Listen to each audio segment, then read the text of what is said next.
Hello everybody and welcome back to the Night Garden. This is Noob vs. Pro, or Ledge. A noob to drawing is pitted against Vamp. His pro artist husband. Welcome to the Ook'em Spookum.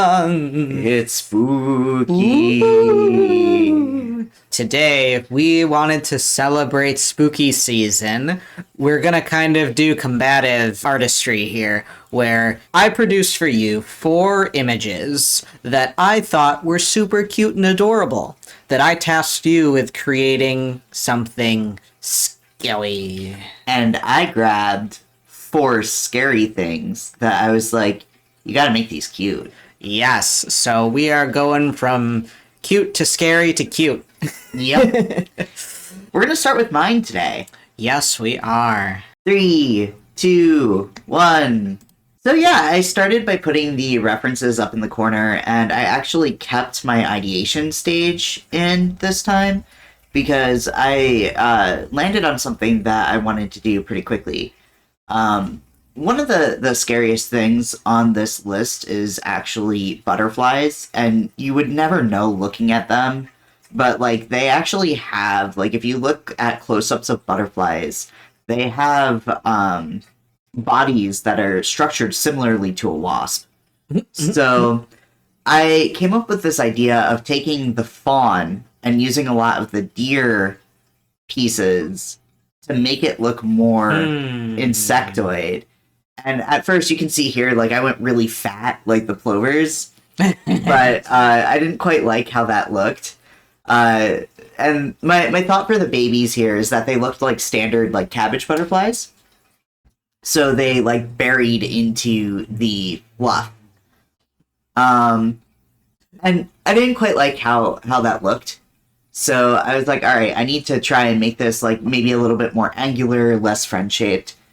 So if anybody doesn't know what plovers are, they're that bird picture. And if you look at that picture, it's very small right now, but if this is what it looks like. So it looks like this one creature that has a million bajillion legs. And that's because those other additional legs are all babies that tuck underneath the parent's body. But because they're so small and there's so much fluff, they just look like they have a million legs. So they're just creatures of spawn of Satan. Yep. So you can kind of see, I switched to a new blank canvas here because like I had a rough idea at that point of what I wanted.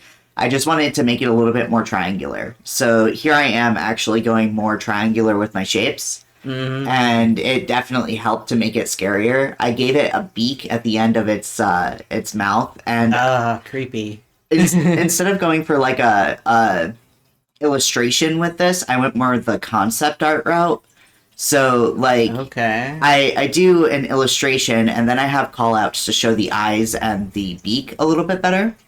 But the thought process behind these is that the babies are like these, they look like regular butterflies, so they start looking like butterflies, and they bury into the folds of the mother's, like, tail end. Interesting. Yeah, so kind of like marsupial-esque. But, this creepy, like, limbs, but they're segmented like bugs. Yep. But they look mammalian in some fashions. Well, and the thing about insects is that they have an almost skeletal look, even though they don't have skeletons. So... exoskeleton. Yeah. Skeletons on the outside. Yeah. You have a skeleton in you. So do you. Ah! Spooky. How could you scare me like that? Cat. Anyway, yeah, this idea, I kept it with 4 legs. I was looking at the butterfly, and at first I thought they had 6 legs, but then the reference I was looking at for the legs, it looked like they actually only have 4. So I was like, all right, well, I'm going to keep it a quadruped, and I'm going to give it markings like the butterfly wings. Okay. So that was me. I pulled my original canvas up to another screen so that I could keep an eye on the references and the shape design that I started with. Okay. So, and the way that I use the teacup in this design, because originally the prompt was to take one of the 4 things and turn it into something, I combined all 4. So the way that I took the teacup is that they actually live in like abandoned things. Ooh, So these are small little guys. they're small guys. They're little creepy. But you know that weird phenomenon you have with bugs where like they're tiny. They're always tiny. But the bigger a bug is, the more massive it feels. Like, so imagine seeing something like this is probably about the size of like a murder hornet, right? If you consider like the size of the teacup and everything. So if you consider looking at this thing close up and seeing like deer features, like I was getting chills as I was drawing it. Looking at it, it really does actually remind me of a praying mantis, because praying mantises kind of have the longer bodies and like the bigger, more bulbous. They're also very triangular, and they're triangular. Yeah, so it's really interesting because spoiler alert, you gave me scary things, and one of the scary creatures that you actually put on my list was a praying mantis. Yep. So to see this and to see kind of the fact that a deer mixed with a butterfly somehow makes a creepy ass praying mantis with deer ears. Pretty fun. So then this is how I'm going more concept art. So yeah, I did my silhouettes and I kept them. So this is just me kind of playing around and figuring out the layout of the page. So I didn't want to go like straight up illustration because I was in the mood to do something that looked kind of like watercolory. So I started thinking with that creepy. in mind. Yeah. I was gonna say this doesn't look all that like spooky. It's kind of a cute little guy, but no, it's worse. I made it worse. A million eyes within the eye. Yeah, I mean, compound eyes. That's why butterflies and bug creatures can like avoid you so well. Yep. Well, and I thought about like doing a close up of the face and making that really like noticeable on the face itself. But then I was just like, eh. So I had the beak open in fours, like a lamprey almost, or like a squid beak. It's got the Demigorgon. Yeah, mouth I gave it the Demigorgon treatment. So this is me starting my line work. Spooky jump scare. Right. The eyelashes. Yeah, because deer have long eyelashes. They sure do. It's so interesting. I wish I had spent a little bit more time on this because I could have done something really cool with like doing reflections in the eye and stuff like that. Like, that sounds obnoxiously complicated. Yeah, I mean that's why I didn't. So, because all in all, I took about with the red, it reminds me of the sensors in the portal turrets that you did, like, all the way around. The infrared. Yeah. All in all, this took me probably about 6.5 hours. So it didn't take me too long. That's including my iteration stage. So I pretty much flew through this because I had a lot of fun with it. Yeah. I mean, it was really a fun prompt to just kind of take something and redesign it to be... Yeah. And I haven't done a lot of concept art recently. I've mostly been doing illustration stuff, trying to catch up with stuff for markets that I'm doing at the end of the month, and just kind of like working like a madman. So it was nice to kind of turn on my brain a little bit and actually like design something. What kind of stuff does it eat? Is it It's an omnivore. Okay. A opportunistic omnivore, so it eats all sorts of things. I actually, at the end, I put a... Oh god, yeah, that's lamprey face. Yep. At the end, I put a description on the sheet because it's supposed to be a concept art piece. So... That's fun. Yeah. Oh god. The eyes really sell it. Yeah, those are really cool. But I had so much fun doing this. I've been drawing a lot of deer recently because of a certain Oh, scene. that's right. I didn't even think about the fact that that was another deer that you drew. Yeah. So Interesting. The fluffy ears. usually Fluffy doesn't lean into scary, but like Are those faux eyes? Yep. Okay. Of course, you gave it cheekbones. always Even something as hellish as this gets cheekbones. everything gets cheekbones. Don't at me.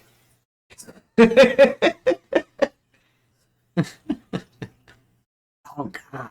Yeah. They are like bone, like the tibia and fibia kind of leg bones there. That's creepy. Yeah, I really enjoyed doing this because it really is unsettling. Yeah, having it be that mix of the mammalian and insect really did give you a lot to work with in terms of the legs. Yeah. I like the hooves because like insects do have like little grippy claws Yep. on there. Insects have grippy claws, and also I was thinking about the plover's talons. Oh yeah, birds. So it's Yeah. like a mix between the deer, the insect, and the bird. So this was so much fun.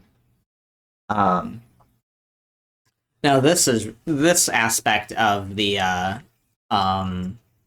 abdomen being like a house for the babies is kind of weird if it is like actual insectual, because like I watch Ants Canada on Yeah. YouTube, and they talk about insects and bugs and more than just ants, and insect respiration is often done Through the abdomen. in the abdomen because everything else is usually a hard shell. It's basically like the babies are living in its nostrils. Yeah. But no, I didn't really think that hard into it for expert's sake. I mostly was just going like, well, the babies of the plover hide in the chest floof, so I'm gonna do that here too. Get very technical with having to reuse the E. Well, one of the things when it comes to actually like doing concept art sheets, this is something that my mentor Hardy Fowler stressed in his mentorship, is that it's always important to make it look like you didn't spend a lot of time on the lettering, but it needs to be neat and precise so that you can read it. It's kind of like tricking somebody into thinking like, oh yeah, you didn't care, but also having that design element there. So Right. that's why I took some time on the lettering. Sure. I've also drawn a lot of teacups this year for whatever reason, so I don't know. they're fun. They are fun. I enjoy teacups. I used to have a collection, Mm-hmm. and then We still have a small collection. we do, but I had a lot more. Yeah, I know you did. Because for whatever reason, teacups are just really pretty. They have so many different designs, and they're fun to look at. And I've always envisioned or dreamed of like actually hosting a real, actual tea party, and having like Alice in Wonderland's like tea party where every different teacup, there's no repeating teacups, no repeating teapots, and all this crazy ass shit. Nothing, whatever. And yeah, never really hosted one, or You should ask our friends if they would do something like that. I think it'd be fun. I don't know, tea's really not all that exciting. Depends on who you ask. Like, I can only drink so much tea and go, I want more of that. Yeah. I was lazy with my sketching process and just kind of augmented the first sketch I did. But here you can see me changing it so that it looks very different. Right. Work smart, not hard. Mm-hmm. But Creepy. yeah, right? So this episode is not one if you don't like bugs. Because we got some buggies. Lots of bugs. This is cool, though. Yeah, this is where it just kind of gets to be like, whatever. It's the line process. The line process can be a little tedious, but it's one of my favorite things to do, honestly. Mm. I mean, you know this. I have a lot of really intricate, delicate line work in a lot of things that I do because I enjoy doing it. And I'm not super confident in my rendering either. So like I tend to go more that graphic style than something ultra realistic. But yeah, this was a lot of fun to draw. I basically did all of the lines on two or three different layers, and I used layer mask to mask out some of the line work before I combined it down. Mm. Mainly just because like I didn't want to spend all that time like erasing and stuff like that. And I also didn't want to be super precious and careful with my line work. So we're again working smart, not hard. Like trying to just give myself the permission to be expressive and playful with my lines. So where does this thing live? Like, is it a winter, summer? Is it? Well, I went the direction of bugs in that it's like a more of a summer and fall type creature. Because like a lot of the creatures that you gave me, or all three of the creatures that you gave me, are sensitive to cold.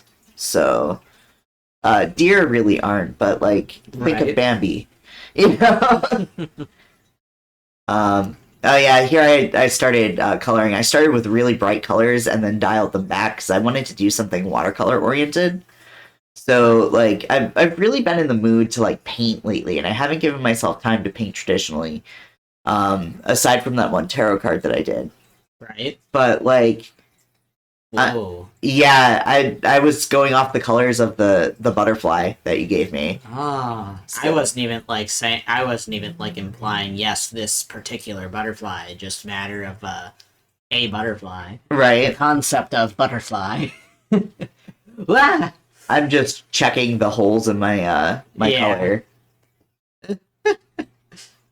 That is a good trick, by the way. If you ever like are worried that like there's like if you're doing a design that's meant to be like transparent or something, and you're worried there's holes in your color, just put like a bright magenta behind it. Oh yeah, I've done that before. Yeah.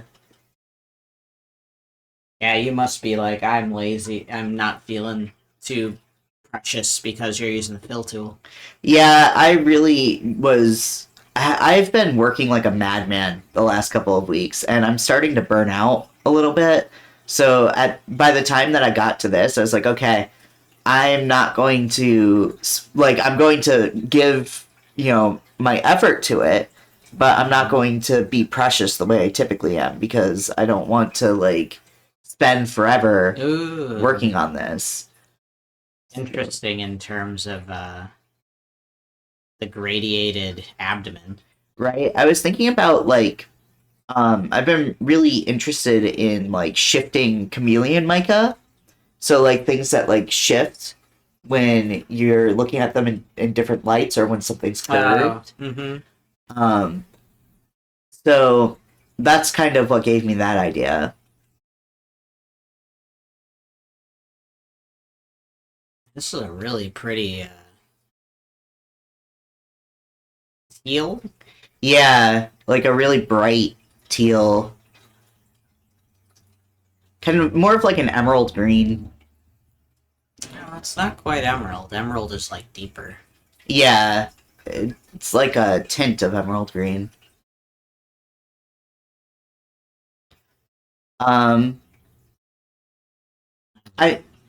I kept the teacup super simple. If I had thought about it, I probably would have put like some gold embellishments on it or something. But I just kind of went like, Yep, this is a teacup. So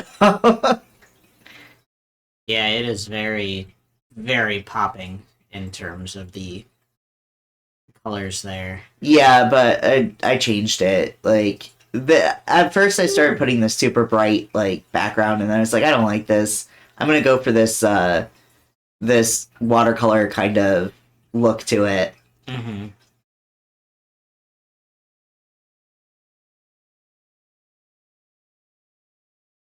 So what I just did there was I duplicated it, made it really transparent, and then now I'm just masking it out.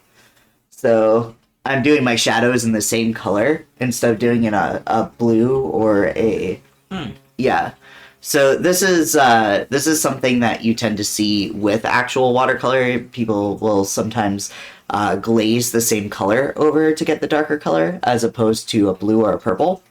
Yeah. And then, like, it gives you less depth with your color, but it makes it look, like, way more illustrative, which is weird.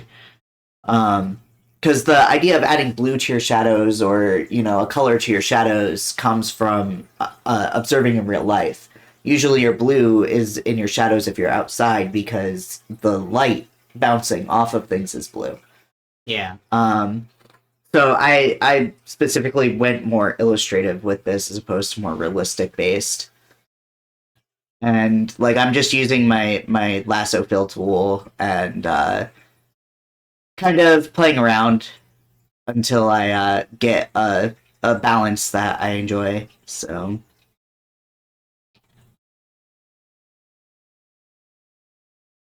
Yeah, this way of shading is weird.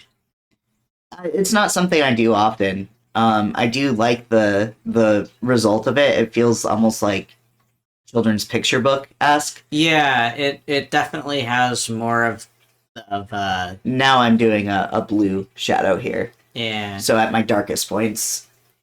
So it's like I don't think this looks finished enough. Yeah, I think that the darks definitely help it. Already, just that slight dark on that upper figure did a lot to it. Because otherwise, yeah, it kind of looks a little splotchy and yeah, like you were saying, unfinished almost. Yeah. But like I like that look sometimes, and that's kind of where I was going with this. So like Yeah, you'd mentioned that you were worried that you made it too whimsical. yeah. It was meant to be scary and spooky. Yeah. I mean I still think that the scariness does come across, but I definitely leaned it away from that. If I'd gone more realistic with it, this absolutely would have been like super scary. When they're babies, deerfly looks like a typical butterfly. They look like cabbage butterflies, only green. They burrow in their mother's abdomens and look like pairs of wings. As they age, their wings shrivel and fall away, leaving them a quadruped bug that find their homes in broken and abandoned things. They eat grass and meats alike, and their hard beaks are used to break open the shells of snails. Ooh, it's spooky. This is interesting. Well, you took the 4 items and ran with it. Alright, and next we get to go from something scary to something cute. I could have gone so much scarier with mine, but Yeah, I'm surprised you didn't. I honestly, I really like how this came out. So I don't know. Maybe I was just in the mood for some whimsy. Alright, ready for mine? Yeah. Okay, 3, 2, 1. So, Triangle. like we talked about, you had given me This is 4. mantis. You had given me 4 items. One was a praying mantis. One was a giant Japanese king snow crab or whatever they were. Spider crab. Spider crab. Another was a human skull. And the last item was an anglerfish. Because those suckers are scary as hell. They are so scary. So Look at those. So You gave it eyelids. I gave it eyelids and eyelashes and a silly mouth, and like it was giving me Invader Zim vibes. Very much so. Because Invader Zim is very much like one of those like bug-like creatures. Mm-hmm. And so I was going through and I was like, okay, this is kind of cute. I think I made it too sexy. So I decided I'm gonna try again. Sexy bug. I'm gonna try again, and this time he's just gonna be a little guy. And I'm not giving him the bed me eyes anymore. Got rid of the eyelashes. And, like, there were two things that I took away from, like, how to make something cute, is you give it a really big head. Yep. And you give it really big eyes. Yep. You babyfy it. Basically, yeah. And because we are, like, genetically coded to like things, to find things like that adorable. right, even though pugs are a sin against nature. Yes. Their eyes are popping out of their skulls. Yep. But they're so cute. So this was honestly fun.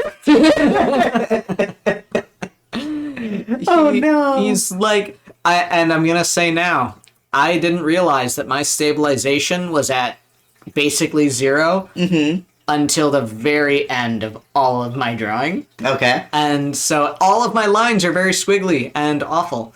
And I was trying to do that thing where it's like, okay, you just do a really thick outline, and I was like, I'm just not good at visualizing that, and it never looks good early on, so I just give up immediately. Yeah, I mean, honestly, if that's something you struggle with, just do a smaller outline and then go back and thicken it later.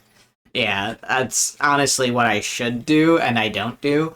But I'm running into the situation that you had where segmenty leggies and the cute little claws with the cute little doohickeys and stuff, and the 3 pieces of the bug body, the head, the thorax, and the abdomen.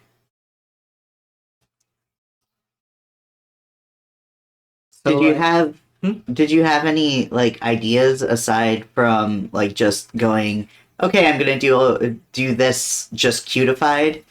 well, that was the prompt. Yeah, I It was to know. make it cute. I went through a couple different eyes, and the square was very Invader Zim, and then I just kind of went with, because the thing about mantises is that because of the way that their eyes are made, no matter what direction you're looking at a mantis, their look like eyes they're look like looking they're at always you. look at you, and like they always have. They don't have pupils. They don't. Yeah. So I couldn't just leave it at that. So I decided to actually draw one of everything except for the crab. Okay. Because the crab, I would just draw a Kingler Yeah. or a Krabby, because that's literally all he is. If Right. you've ever looked, I showed you Gigantamax Yeah. Kingler, and it's basically giant long Kingler with a beard. I was so mean giving you a skull. You were pretty mean giving me a skull. This one's a thing to draw. And anatomy is very, very hard, and that's something that Mm-hmm. we should talk about at some point. Yep. And teeth are a thing. And I was like, how do Oh my god. how do you even approach these teeth? We don't know. That was a good way to do the nose. But, yeah, I said, screw the teeth. We're just gonna turn it into blocks. You know, that's actually how you start teeth, is by Yeah. starting with blocks. You basically did your construction backwards. Yeah. But I went through a couple of different ideas for this. I was thinking, like, okay, just make a little cartoon skull with, like, the jagged, like, teeth kind of thing.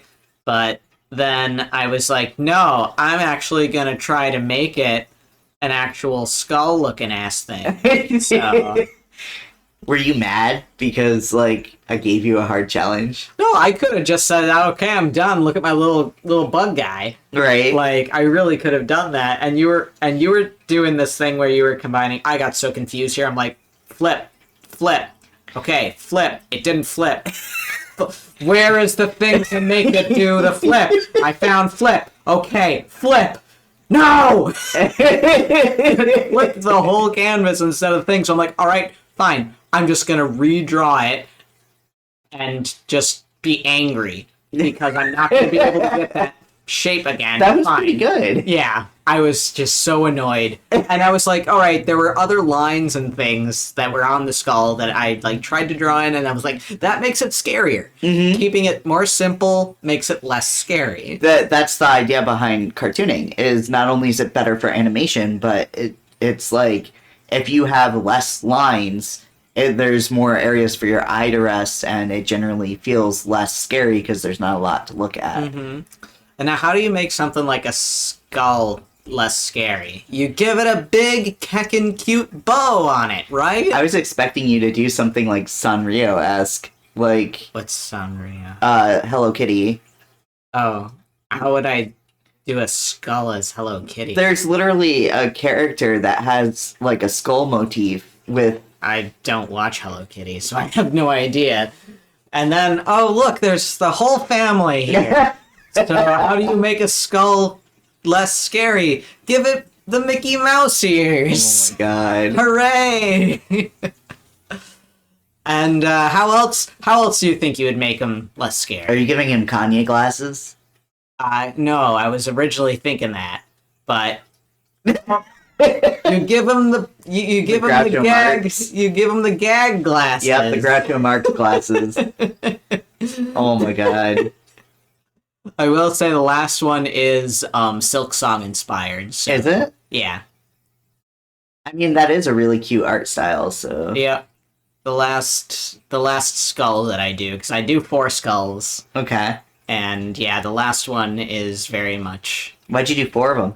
I don't know. I was like, give me a couple of different options. What are some like things that really stand out and make me think? You know what? This is Silk Song win. Silk Song when? Silk Song when? I told you it was Silk Song inspired. Silk Song inspired. So. Yeah. There's something about clown skeletons. Like, there are at least 3 different games that I can think of that have skeletons specifically as clowns. I don't know. And so last but not least was an anglerfish. This just looks like Kermit screaming. So I was like, anglerfish. Okay, they have these big honky and it kind of reminds me of a Cheep Cheep from Mario. Yeah. But it doesn't have like the big kissable lips. And so instead of trying to make a whole second, now it's just shoop de woo. Are you firing your laser? I'm a farmer. Yeah, this is just shoop Oh de woo. my god! And big ol' honking teeth, and it isn't. It's about now that I realize that my stabilization is ass. Okay. It's like at 2, and this whole time it's been at 2. Yeah, that's And- really low. I usually keep mine around 12 to 15. I lower it when I'm coloring because it like causes major lag when I'm coloring. That makes sense. So God, it's so fucking cute. and guess what? I ended up not liking it. Delete your art. And so I redo the mouth because it seemed like it just wasn't quite right. If not friend, why friend shape? And this time, I gave him a big esophagus and a dangly bit, the dooley bob, The uvula. Yep, and now this is actually where you can tell the lines are much crisper and much nicer. And I tried different tail. Part and- of that is because you're on the iPad. Like, the iPad is really sensitive to the point of being, like, detrimental. So these are my 3 Ooka Spookas that got turned cute. Yeah! We've got the little guy with the ooh woo whoa whoa maybe, but oh maybe I'm cute. The goofy ass, yeah, that guy. The anglerfish, and then a family of goofy, silly skulls. Good job, my babe. Why, thank you. I think my favorite one is the angler. Really? It's so silly. Right? I could have just made a lantern. Yep. Again. You could have. So I could have made a Pokemon with like most of these. They have a cute Pokemon that's a praying mantis. It's named Fomantis. You could have gone Pokemon even with the skull because of Duskull. Fuck, you're right. Yeah, here we are. We've got some spooky, scary skeletons, and we've got some less scary little guys, and a really creepy bug deer thing. Deer fly. The deer fly. So if you enjoy stuff like this, make sure that you like and subscribe. We are here every other Friday, and on the alternating Fridays, I do deep dives into art and stuff like that. You can check out our Ko-fi or Patreon. Anything does help to keep us making things. We cannot make these things without you guys. That is all for today. Make sure that you drink your water and do what you can. I'll be back next week. Bye, everybody. Bye!